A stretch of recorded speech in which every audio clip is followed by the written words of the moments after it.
আজকে থেকে 20 বছর আগে আমি এই মাঠে খেলাধুলা করতাম।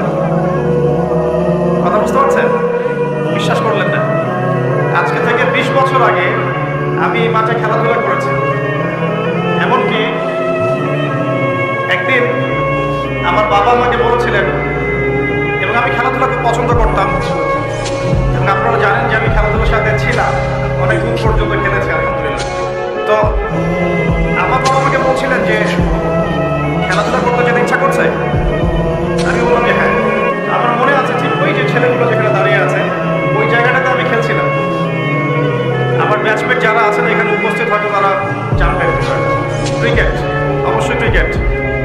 আর ক্রিকেট খেললে আমি ব্যাটিং করতাম, বলিং করতাম, ব্যাটিং করেই পালাতাম, ফিল্ডিং করতাম না।